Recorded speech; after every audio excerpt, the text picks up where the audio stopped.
On va recevoir pour l'instant Pierre Botton, un ami que j'aime beaucoup, un ex-détenu qui se bat depuis des années pour améliorer les conditions de détention des prisonniers.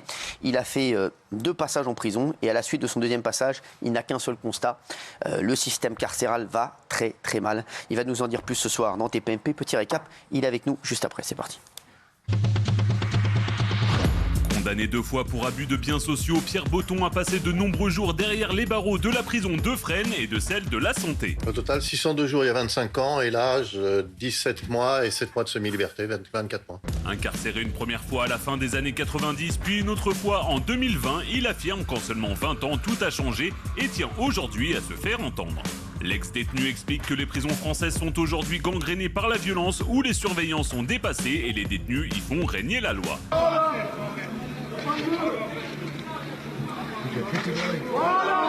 Violence, sexe, secret, quartier VIP, Pierre Botton raconte les coulisses des prisons françaises ce soir dans TPMP. Merci Pierre Botton d'être avec nous, ex-détenu, auteur du livre QB4, ce qui se passe en prison est pire que ce que vous croyez. Merci Pierre, je suis très heureux de te voir d'ailleurs. Comment ça, on se tutoie hein Ah oui, je l'adore Pierre. Vous êtes content de le voir, non? Tout le monde est content de voir Pierre Botton à chaque fois. C'est vrai, même dans les couloirs, tout le monde était content de te voir. Hein, t'as une sérénité là, t'es bien, tout va bien mon Pierre? Ça va. T'es heureux? Ça va? Bon alors toi, tu as fait deux séjours en prison, je veux dire séjours, hein, même si je ne devrais pas dire ça. Déjà, est-ce que tu peux réexpliquer aux téléspectateurs pourquoi tu es allé en prison? Pour abus de biens social. Ouais. Voilà. Exactement. À 25 ans d'écart. Oui. Ce qui veut dire quelque chose, c'est que la prison ne sert à rien. Ah ouais, c'est ça. Ouais. Et que je suis l'exemple vivant de l'échec du système pénitentiaire. C'est ça qu'il faut. À 25 ans d'écart, tu as fait la même... Exactement les mêmes faits. Ouais, c'est fou. Donc en fait, toi, tu dis, ça t'a pas guéri de faire de la prison. C'est-à-dire que quand on est en prison, on passe 22 heures sur 24 en cellule. Ouais. Moi, on ne m'a pas mis au contact de gens des impôts, on ne m'a pas mis au contact de gens de comptables, on ne m'a pas appris à comment tenir une comptabilité, on ne m'a même pas utilisé pour la société. C'est-à-dire, on ne m'a même pas mis dans un EHPAD pour aider les gens à nettoyer les personnes âgées. On ne m'a même pas mis dans un hôpital pour essayer d'aider les gens. C'est-à-dire que je pense sincèrement, pour certaines peines, la prison, c'est un échec. C'est un système qui échoue depuis 40 ans, dans lequel on ne change rien. Et j'ai voulu témoigner parce que j'ai été très impressionné par ce que j'ai vu la 2e fois. Alors justement, Gilles, est-ce qu'on peut rappeler à nos téléspectateurs qui est Pierre Botton, parce qu'il était en quartier VIP hein, Oui, Pierre Botton, c'est un homme d'affaires français qui a été condamné une première fois, qui était lié à l'homme politique Michel Noir, voilà, donc condamné pour abus de biens sociaux à 2 ans, c'est ça. Et puis, vous avez été condamné, vous êtes sorti, vous avez été condamné une 2e fois, et là, vous étiez effectivement en quartier VIP, et vous avez pris conscience, comme vous l'exprimez très bien là, que la prison n'aide pas à la réinsertion du tout. Au contraire, vous en êtes l'exemple, ça peut inciter à la récidive. Et là, vous vous êtes dit, il faut que je témoigne pour aider ceux qui sont détenus parce que les conditions sont insupportables. Ce que vous avez vu vous a insupporté et révolté. Alors, surtout, c'est le décalage avec les 25 ans d'écart. Ouais. C'est-à-dire que, si vous voulez, il y a 25 ans, j'étais également dans ce qu'on appelle le quartier VIP, mais qui n'existait pas. Il y a 25 ans, c'était vraiment un quartier VIP. Cette fois-ci, absolument pas. Je vais expliquer ce que c'est, ce qu'on appelle le quartier VIP. C'est un étage avec 18 cellules, d'accord, qui est occupé par 18 détenus. Il y a 2 cellules doubles.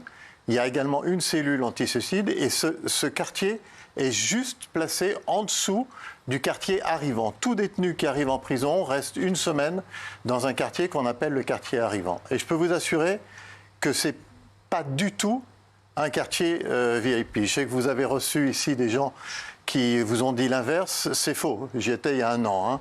Ouais. Donc c'est totalement faux. En revanche, ce que je trouve terrible, c'est l'oisiveté. Vous savez, il y a 10 ans, j'ai mené un combat, avec des résultats d'ailleurs, hein, pour lutter pour l'amélioration des conditions de détention. J'ai fait une erreur.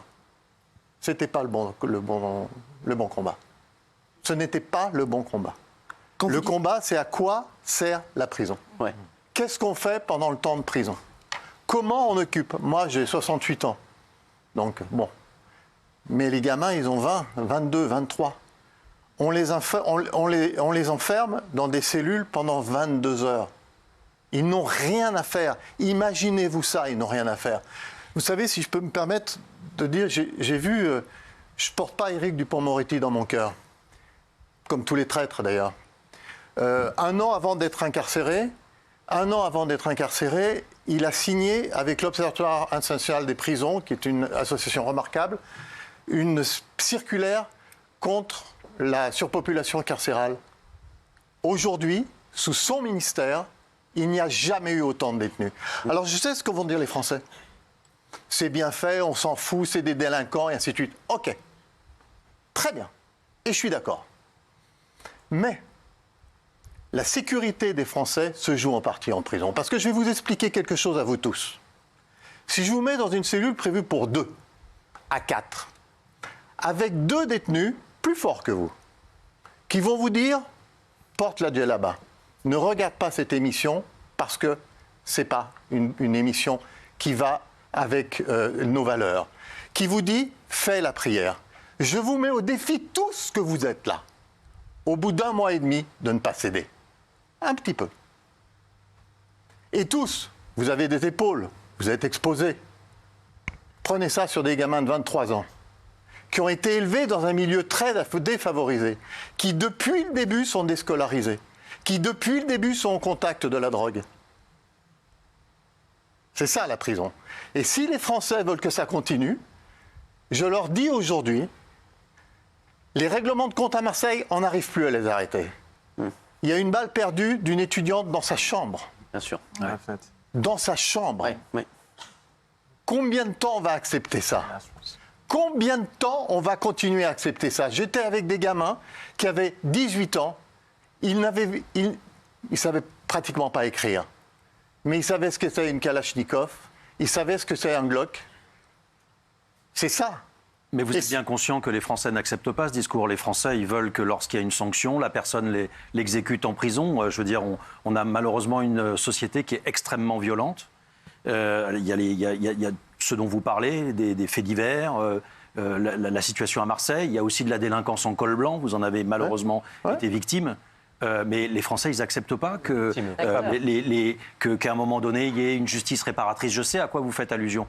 Mais on va expliquer aux gens que quelqu'un qui est condamné va finalement rester dehors. Non, c'est pas du tout ce que je vous dis. C'est pas du tout ce que je vous dis. C'est pas ce que veut dire Pierre. Oui, mais je voudrais l'entendre là-dessus. Non, mais ce que veut dire Pierre, c'est qu'il dit... C'est une fabrique de délinquance. Exactement. J'ai bien compris. Il dit que c'est pas parce qu'on a passé 20 ans en prison... Elle est où la solution ? Donc c'est pas la bonne solution. C'est quoi la solution ? C'est ce que dit Pierre. Alors Pierre, exprimez-vous. Laissez-le parler. C'est un programme de réinsertion, enfin c'est ça. C'est quoi la bonne solution ? Vraiment, je ne dis pas qu'il ne faut pas de sanctions. Ouais. Je ne dis pas qu'il ne faut pas de peine. Je ne dis pas qu'il ne faut même pas mettre les gens en prison. Je dis même l'inverse. Je vous dis seulement que pendant que vous les avez, ces gamins, je sais que je vais choquer les Français à les appeler des gamins. Mais moi, j'ai été incarcéré avec le complice de l'assassin de Samuel Paty pendant 3 semaines. Il y a très peu de gens qui ont pu discuter avec lui. Il a 18 ans, le gosse. À 13 ans, on lui offre un couteau en céramique. C'est qui lui offre ? Pour son père, je crois. Pour son anniversaire. Qui vient de Turquie. Vous imaginez ? Comment vous voulez le sortir ? Merci de faire le... Merci Philippe. Pierrot, t'inquiète. Comment vous voulez le sortir ? Donc vous parlez de la surpopulation carcérale, c'est surtout ça. Je vous dis qu'il faut changer les prisons. Pierre, là c'est hyper intéressant ce que vous dites. S'il vous plaît, on s'arrête 2 petites minutes là-dessus. Qu'est-ce qui vous a dit le complice de l'assassin de Samuel Paty ? C'est hallucinant. Ça, c'est intéressant. C'est hallucinant. Je suis d'origine lyonnaise et il est de la région lyonnaise. Oui. Et c'est juste hallucinant. Vous savez, en prison, j'ai vu des gens qui ont pris 28 ans, qui ont tué, j'étais avec ces gens-là, qui ont tué et violé une femme handicapée, qui ont pris 28 ans de tôle. C'était des boules de nerfs, ils cherchaient la bagarre avec n'importe qui, y compris avec moi, c'était d'un ridicule sans nom. Lui, hyper calme, très calme. Il vous dit son parcours. Donc c'est quoi son parcours alors ? Son parcours, déscolarisé à l'âge de 14 ans. Il dit comme le monsieur, le terroriste qui a tué le dernier professeur, que c'est à cause de son père. Bernard. Oui, c'est ça, pardon, excusez-moi, c'est son père. Oui. Et il dit qu'il n'était pas vraiment tenté par les armes, mais il a été tenté par la religion. Ce gamin, il est blanc, hein. Non, mais c'est important hein, d'entendre ça. Le gamin, il est blanc, il est bouffé d'acné. Il a 18 balais. Et comment il justifie l'attentat de Samuel Paty? Mais Cyril, je lui dis, mais qu'est-ce que tu as fait? Il m'a dit, moi, c'était mon copain. Et il nous a envoyé un message en disant, aujourd'hui, pensez à moi parce que j'ai un examen. Il dit, moi, voilà ce qu'il me raconte. Hein. Je pensais que c'était un examen de maths. Et moi, en fait, il m'a envoyé la photo de la tête décapitée de Samuel Paty. Je m'excuse pour la famille de Samuel Paty. De rappeler ça, ça doit être horrible pour eux. Et vraiment, je m'en excuse. Mais il faut que les Français le sachent. Bien sûr. Le gamin, je lui dis, mais comment tu as pu regarder ça? Moi, je n'en ai jamais vu. Bien sûr, ouais. Et même si j'avais l'occasion d'en voir, je ne vais pas voir. Je lui dis, mais comment tu as pu regarder ça? Et il me dit, mais moi, Pierrot, ça fait depuis 14 ans, j'en regarde tout le temps. Ah ouais. Voilà le monde dans lequel ils évoluent. Ça. Il faut absolument que vos téléspectateurs prennent conscience de ça. Mais, donc, et lui, il a pris combien? Ah, il n'a pas pris, il n'est pas jugé, mais il s'attend à faire 30 ans. Mais attendez, donc on lui reproche quoi? C'est quoi, je crois qu'il a envoyé, d'abord, quand on l'a arrêté, il a agressé les gendarmes avec un couteau, mais ensuite, il a envoyé la photo de la tête décapitée dans un groupe, je ne suis pas un pro de ça, mais dans un groupe. Et même s'il prend 30 ans, même s'il prend 40 ans, il a 18 ans, ça fait 58, il a encore 10 ans de moins que moi. Bien sûr. Il va sortir. Il va sortir. Et lui, là, ce gamin-là, au lieu... Est-ce qu'il regrette en prison? Est-ce qu'il vous a dit qu'il... Il ne se pose même pas la question. Il se pose même pas la question, il se dit quoi? Il se dit, je suis ici. Il est ailleurs. Pour lui, c'est un drame d'être en prison ou pas du tout? Il faut le payer. Mais ça va? Il faut payer.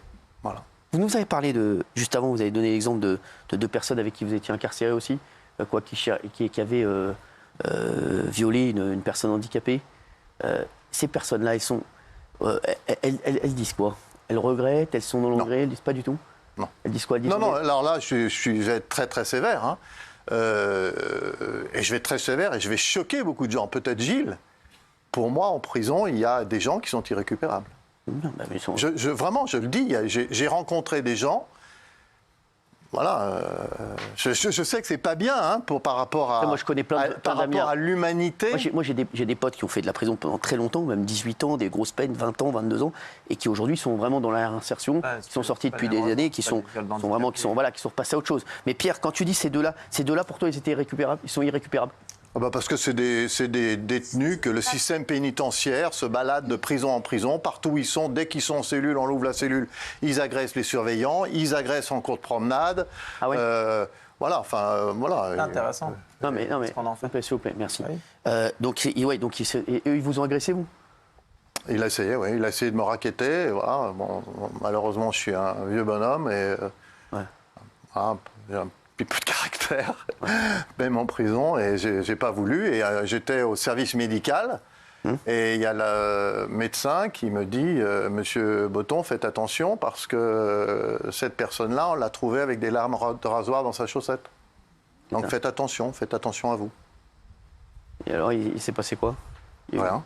Il est plus revenu, ils sont plus revenus. Non, rien, mais mon cas personnel n'a aucune importance. Juste, Pierre, quand vous avez dit tout à l'heure, vous avez dit une phrase, vous avez dit le quartier, entre guillemets, VIP n'a rien de VIP. Pourquoi? Non, il n'a rien. Je vais même vous dire, les détenus qui font des allers-retours beaucoup, parce qu'il faut savoir que 60% des détenus récidivent. Hein. Donc c'est quand même un système qui échoue, dans lequel on ne change surtout pas la méthode et surtout pas les hommes. Voilà, surtout ça, on ne change pas. Voilà, donc les gens continuent à faire leur carrière et ainsi de suite, enfin bon, peu importe. Et ce quartier-là, par exemple, vous voyez, moi j'avais un tapis de gym. Ouais. On ne l'a pas laissé, c'est pas autorisé. Ouais. Alors que vous avez dans toute la prison de la drogue, des téléphones, des chichas. Et c'est ça. C'est-à-dire que le quartier VIP, à la limite, est plus surveillé que les autres quartiers. Bien sûr. C'est ça, en fait. Bien sûr. Donc en fait, comme vous êtes plus sérieux, vous avez le droit de faire moins de choses. Les surveillants je vous dis ça. Les surveillants passent plus dans les quartiers VIP que dans le quartier normal? Vous savez, la preuve, c'est ton invitation, Cyril. Ouais. Je suis peut-être plus dangereux pour le système pénitentiaire que d'autres. Donc, il était important que le système trouve peut-être quelque chose à me reprocher, ce qui n'a pas été le cas. Est-ce qu'on est mélangé aux autres détenus quand on est dans le quartier VIP ou est-ce qu'on est que entre VIP? Non, alors, tout dépend vraiment de ce qu'on appelle les VIP. Bah, Si quelqu'un qui a pris 28 ans et qui a violé une femme handicapée et l'a tuée, c'est un VIP, alors oui, on est mélangé avec les autres détenus. J'ai été mélangé avec ces gens-là, j'ai été mélangé avec un cannibale, j'ai été mélangé avec un gars complètement... Mais pas avec tous les autres détenus de la prison. Alors, donc après... C'est là qu'on dit VIP. Qu'est-ce qu'ils font ces gens-là dans le quartier VIP? Ah oui, c'est ça. Ils sont isolés C'est du ça, reste. elle a raison. Bah oui. Ils sont isolés du reste. En fait, on n'a pas. Pour ça, je dis le terme VIP n'existe plus. Il existait, c'est vrai. C'est isolement, en fait. Quand moi j'étais avec Bernard Tapie, avec Guelfi, avec Bob Denard, il y a 25 ans. Là, ça n'existe plus. En fait, c'est le quartier des vulnérables. C'est-à-dire, c'est des gens qu'on protège du reste de la détention ou qu'on isole du reste de la détention, soit parce qu'on n'arrive pas à les gérer, soit parce que peut-être ils auraient tendance à eux gérer la détention. Juste, Pierre, t'étais incarcéré avec un cannibale aussi, tu Oui.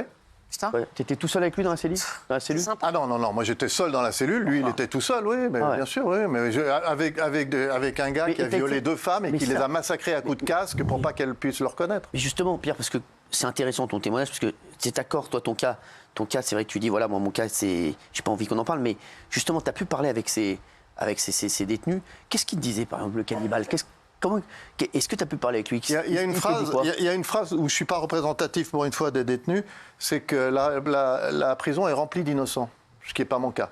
Ouais. Voilà. Donc moi, je reconnais, voilà, j'ai fait... Ouais, je conteste totalement ma peine, le montant de ma peine, c'est juste hallucinant. Mais en revanche, voilà, je n'ai pas été condamné pour rien. Mais et donc, il y en a beaucoup qui disent non, moi j'ai... Oui, la plupart. Et puis, il faut savoir une autre chose, là encore, je risque de choquer. Les humiliations faites à la famille, lors des parloirs. La surpopulation, ça veut dire beaucoup de choses. Ça veut dire quoi, les humiliations faites à la famille, je vais t'expliquer. En fait, ça veut dire que vous ne pouvez pas avoir beaucoup de parloirs. Ça veut dire que vous ne pouvez plus avoir d'activités parce qu'il y a trop de détenus par rapport aux activités prévues, qui ne sont déjà pas terribles. Il n'y a pas assez de surveillants pour vous ouvrir la porte et ainsi de suite. Je vais te donner une humiliation. Lorsque les visiteurs viennent au parloir, ils passent sous un portique. Et ce portique sonne si jamais il y a des choses métalliques. Et... ma fille est venue une fois, elle a fait 45 minutes, elle a sonné. On pensait que c'était un bracelet qu'elle avait, qu'il fallait un tournevis pour l'enlever, mais c'est pas ça. Personne ne lui dit rien. Donc elle est venue pour rien, elle n'a pas pu rentrer. Et la deuxième fois, ça recommence à sonner. En fait, c'est l'armature de son soutien-gorge. Vous ne pensez pas que les surveillants, ils le savent, ça? Et j'ai beaucoup de considération pour les surveillants. Hein. Mais vous ne pensez pas qu'ils le savent et vous ne pensez pas qu'ils peuvent le dire, qu'on peut faire une petite affichette? Et là, j'en veux beaucoup à Dupond-Moretti, mais beaucoup. Ouais. Ils se disaient défenseurs des détenus. C'est compliqué quand on est garde des Sceaux de faire une affichette pour éviter ces humiliations. Ils préfèrent aller faire un flyer. Mais c'est n'importe quoi. Est-ce qu'il s'est déplacé dans les prisons, Éric Dupond-Moretti? Une fois. Hein. Une fois, oui. Maintenant, il se déplace pour inaugurer celles des autres, qui sont évidemment construites sur le même mode que les autres. Et je ne pense pas que si... Vous savez, sa première visite a été à Fresnes où il s'est fait applaudir par les détenus. Je ne suis pas persuadé que cette scène-là, qui d'ailleurs n'était pas forcément souhaitable, puisse avoir lieu une deuxième fois. Est-ce qu'on fait rentrer ce qu'on veut en prison ou pas? Oui. Vraiment? Oui. Comment? Moi, j'ai vu beaucoup de choses rentrer, notamment la drogue. C'est juste hallucinant. On est dans un endroit où on doit faire respecter.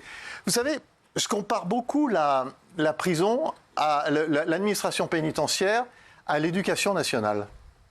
C'est-à-dire, c'est la règle de pas de vague. Faut pas de vague. Surtout pas de mutinerie, surtout pas d'agression, où on a complètement lâché les gens de terrain. La hiérarchie a totalement lâché les gens de terrain. Les pauvres surveillants, ils se trouvent au contact de la violence, des crachats, et ne me dites pas qu'une administration digne de ce nom ne peut pas mettre des chiens pour vous trouver la drogue. Et les téléphones, il y en a de partout. Alors on dit il y a des brouilleurs, mais les gars, ils ont des routeurs. Ouais. Donc voilà, c'est réglé. Me dites pas, ou alors ce pays est plus bas que tout, ne me dites pas que dans un endroit clos, où on met des gens dont on sait qu'ils sont délinquants, dont on sait qu'ils sont liés à la drogue, qu'on ne peut pas contrôler l'utilisation de la drogue et l'entrée de la drogue. On laisse faire. On laisse faire. On laisse faire. Parce que ça calme. Les surveillants, donc, les surveillants disent rien, s'il vous plaît. Oui, mais attendez, Géraldine, ça calme peut-être, mais en même temps que la drogue, vous faites rentrer autre chose. Ah non, mais je sais. L'argent de la drogue. C'est ça. Et sincèrement, j'étais homme d'affaires, j'ai eu beaucoup d'argent. J'ai été très impressionné par l'argent que ça amène. C'est-à-dire, c'est des sommes incroyables. T'as vu hallucinant. Ah ouais. C'est juste hallucinant. Je vais vous raconter une anecdote. Vas-y. Je ne veux pas qu'on puisse le repérer, mais je suis avec un détenu et il me dit tu sais, Pierrot, on a un problème actuellement. Ah bon? Ah ouais, c'est le cash. C'est le cash. Ah bon? T'as un problème avec le cash? Oui. Les rats le bouffent. Les rats mangent le cash. C'est énorme. Non, mais arrête, c'est énorme. Ah, c'est incroyable. Non, mais c'est fou, ça. Voilà, voilà. Voilà, donc il y a énormément de choses qui rentrent en prison. Tout rentre en prison. C'est fou, ça. Soit ça rentre par les parloirs, soit par les surveillants, soit par les éjections. Et j'ai fait un doc pour Canal, et vous verrez que dans ce doc, on raconte la vraie prison. Vraiment la vraie prison. Hein. Puisque de toute façon, notre cher garde des Sceaux ne m'a pas permis de rentrer filmé en prison. On voit une livraison de drogue par drone. Ah oui. Ah oui, mais ça, c'est. Ah ouais, vraiment. Ils ont commencé à mettre des filets sur les cours. Effectivement, ils ont anticipé ça, parce que ça n'existe pas encore aujourd'hui. C'est-à-dire que les prisons ne sont pas adaptées à la délinquance. Et ils envisagent de mettre des filets sur. Pascal, des filets, ça va rentrer quand même. Pascal, il y a une chose sur laquelle vous ne pouvez pas lutter. Oui. Et je vais vous expliquer laquelle. Corruption. On a 22 heures sur 24 pour penser à comment on va. Ah oui. Donc vous êtes plus fort, en fait. C'est ça ce que vous dites. Mais ils sont 100 fois plus forts. Bien sûr. Vous savez, on a une petite boîte pour le téléphone. On a une toute petite boîte pour téléphone. J'étais avec un gars, pareil, 19 ans, responsable de la sécurité et tout ça, bien. Il était là parce que, avec des copains hackers, il avait essayé de pirater des comptes Amazon. Un deal. Et puis, quand il les a piratés, il en est rentré, vous savez, des cartes cadeaux, je crois, d'Amazon. Et il en est rentré 20 millions. Ils l'ont arrêté juste à temps. La petite boîte. Comme ça, j'étais là, je lui dis, tu sais, moi j'ai un problème, le câble n'est pas assez long, je vois pas bien. Je lui dis, mais la petite boîte, tu l'as regardée? Il dit, ben, Pierre, j'ai Internet. Ça m'a mis 30 minutes. Non. Ah ouais. Fort. Non, mais fort. Très fort. D'ailleurs, il est sorti, il a été embauché par une boîte de sécurité. Fort. C'est fou, c'est incroyable. Il y a beaucoup de violence en prison, tu nous en as un petit peu parlé tout à l'heure, mais il y a beaucoup de violence en prison, tu nous en as un petit peu parlé tout à l'heure. C'est énorme. Moi, un jour, ils se sont battus, j'ai cru que le gars était mort. Ah ouais? Ouais. Quoi, Les surveillants ne rentrent pas en cours de promenade. Hein. 2 détenus? Oui, 2 détenus. Pendant la promenade, ouais? Ouais. Ouais. Mais vous savez, on avait le droit d'aller le QB4 au gymnase une fois par semaine le vendredi matin. Oui. Et donc il y avait match de foot. C'était, il n'y avait pas une fois où il n'y avait pas 2 gars qui se pétaient le genou. Enfin voilà, c'est une violence, mais vous n'avez pas idée de la violence. Mais tout est violent, l'environnement est violent. Pourquoi les surveillants ne signalent pas ces violences? Par peur? Ils n'ont pas beaucoup de choix parce qu'ils vont signaler à qui, Cyril? D'accord. Donc, Ils vont signaler à qui? À leur hiérarchie? Ouais. À la hiérarchie, une fois, ils vont mettre un CRI à un détenu, une autre fois à un autre détenu. Puis la hiérarchie va dire, dites donc... C'est quoi un CRI?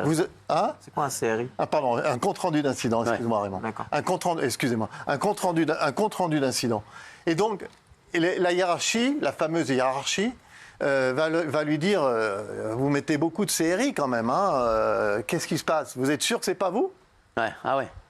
C'est ça qui est. Et à ce moment-là, vous parliez de l'éducation il y a un moment. hein. C'est un peu comme dans l'éducation en fait. Hein. Exactement, C'est c'est ça. exactement ça, Cyril. C'est ça qui est fou. Hein, C'est exactement ça, c'est exactement ça. C'est-à-dire que les surveillants sont lâchés au milieu, la hiérarchie est en costume, on les voit jamais. C'est ça. Et ils veulent surtout pas de problème pour pas avoir un blâme ou quelque chose sur Mais leur... oui, mais tout à l'heure vous avez dit que vous aviez cru qu'un des détenus était mort après Oui. une bagarre. S'il y avait eu un mort, là, le surveillant, mine de rien, c'est compliqué pour lui derrière aussi. C'est en cours de promenade. Ouais, et alors, et donc? Il n'est pas responsable. Ça peut, ouais, c'est... Sans cours de promenade. Ouais, C'est pas responsable. il n'est pas responsable? Personne n'est responsable de rien en prison. Ah, c'est fou. Et il y a des bizutages, par exemple. Est-ce que le bizutage, c'est une pratique qui est courante pour tous les nouveaux arrivés? Comment ça se passe? Vous avez vu? Non, il y a un... Comment dire? Alors là, c'est spécifique au QB4. Hein, quand on arrive, il y en a un, c'était moi parce que j'étais le plus vieux, qui va vous accueillir, entre guillemets, dans la cour de promenade. Voilà, je présente et je lui disais à ce moment-là 2 phrases. 1, je ne veux pas savoir pourquoi tu es là. 2, ce qui se passe en prison est en prison. Quand je sors, n'essaye pas de me contacter, je ne veux pas. Ils le savent tous. Je dis, je ne veux pas. Donc moi, c'est terminé. Mais quand tu es ici, on va essayer de s'occuper de toi. Et donc là, on lui demande de quoi il a besoin et on essaye de l'intégrer le plus possible dans le groupe. La solidarité de détenus est très forte. Ah ouais, ouais. Très forte. Très forte. Il y a des détenus qui ont des relations sexuelles en prison? Alors, il y a une chose qui m'a sidéré. Ouais. Sidéré, alors je me tourne vers Hugo. Oui, je sais Hugo. C'est que quand je suis arrivé par rapport à la première fois, à 25 ans, c'est pour ça que c'est très intéressant de voir cette analyse entre 25 ans d'écart. Quand je suis arrivé dans le médical, dans les WC du médical, il y a du gel et des préservatifs. C'est pour ça que vous vous adressez à moi. Oui.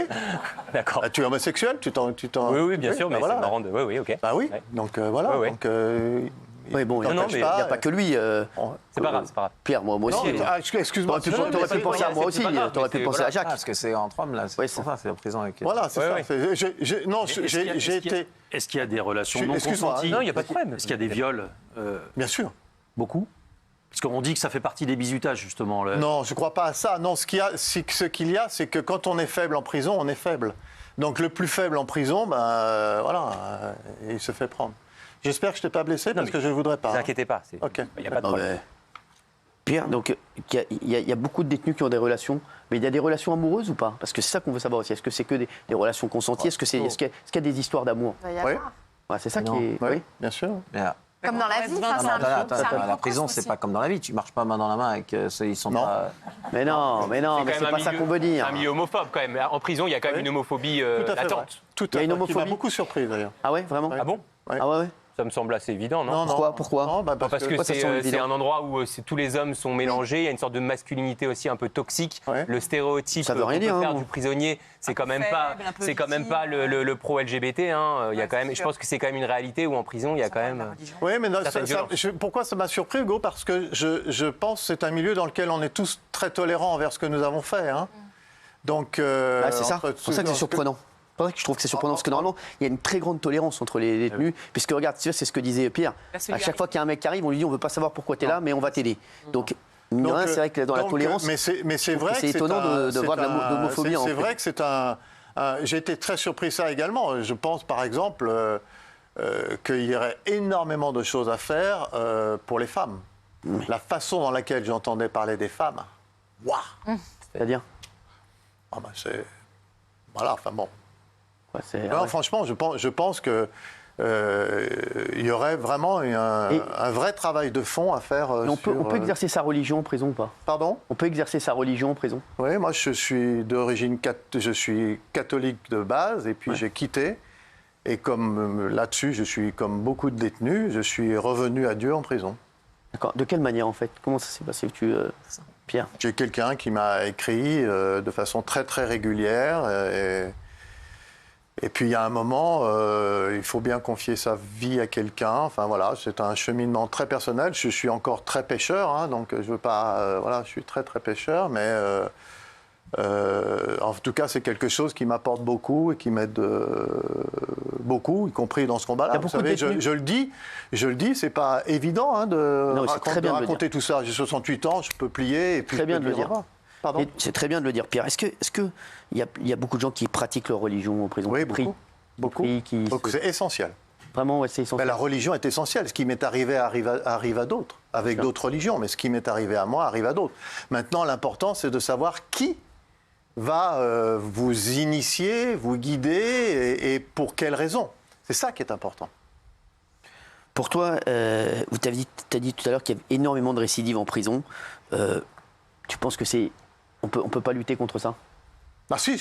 Non, je pense que le seul combat perdu est celui qu'on ne livre pas.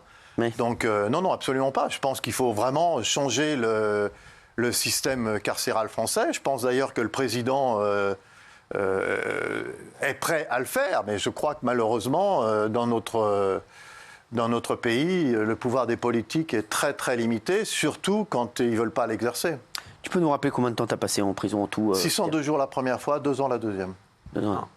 Tu comptais les jours ou à un moment tu étais... Est-ce qu'à un moment tu t'es senti bien en prison ou jamais? Pardon? Est-ce qu'à un moment non, tu t'es c'est- senti bien? Jamais. Non mais c'était important parce que jamais. Non. Tous Ça, les c'est jours. pas possible. Impossible. Non. C'est tous les jours étaient un cauchemar pour toi? Ou est-ce qu'il y Ah avait... non, Est-ce qu'il y avait des jours qui étaient meilleurs que d'autres? Ouais, un jour heureux. Est-ce que tu te rappelles d'un jour heureux en prison? Quand j'ai appris que mes filles étaient championnes de France d'équitation. Ouais. Tu m'avais écrit d'ailleurs. Ouais. C'est vrai. Ouais. C'est vrai mon pire. Ouais. Et mais sinon il y a celle-ci. Oui, parce que je trouve que c'était très fort. Elles avaient leur père en prison, elles le subissaient parce qu'elles ont voulu garder le même nom. Et elles auraient pu prendre le nom de leur grand-père, hein, qui est plus prestigieux. Et elles ont voulu garder le même nom. J'étais en prison, ont fait leur concours. Elles venaient me voir, hein, tout le temps. Je leur ai imposé ça, alors que ce n'est pas un secret de dire qu'elles ne sont pas issues de cette ambiance-là. Elles ont été extraordinaires avec les familles des détenus. Je vous racontais tout à l'heure, un jour, elle me racontait qu'il y avait une dame assez volumineuse qui ne passait pas devant le portique et elles lui ont dit c'est votre soutien-gorge. Et elles ont tendu un boubou pour qu'elle puisse. Pour que la dame puisse se changer. Et tous les gens, toutes les familles ont tourné le regard. Et je suis très fier d'elles de s'être adaptées dans tout ça, du soutien qu'elles m'ont apporté et puis du magnifique titre qu'elles ont eu. Elles viennent encore de placer 6 chevaux parmi les 7 premiers. Donc je suis très fier de ça. On les embrasse fort. Pierre Botton, ex-détenu, auteur du livre QB4. Je voudrais dire, ce livre, il est important parce que Pierre Botton, quand il a fait ce livre aussi, pour que les conditions carcérales s'améliorent, pour que la société s'améliore. C'est vraiment ce qu'il faut retenir de ce livre et qu'il y a beaucoup de choses qui partent de la prison. Et que voilà, ce qu'on vit parfois dans la société et qu'on vit tous les jours, ça part parfois des prisons et que c'est pour éviter aux gens de récidiver ou d'être encore plus gangrénés en prison, il faut améliorer les conditions de détention. Merci Pierre, et ton livre est incroyable. Merci à vous tous. QB4, merci, tu reviens nous voir quand tu veux. Merci à tous. Tout de suite, le centre de la Vigne sur C8. Merci.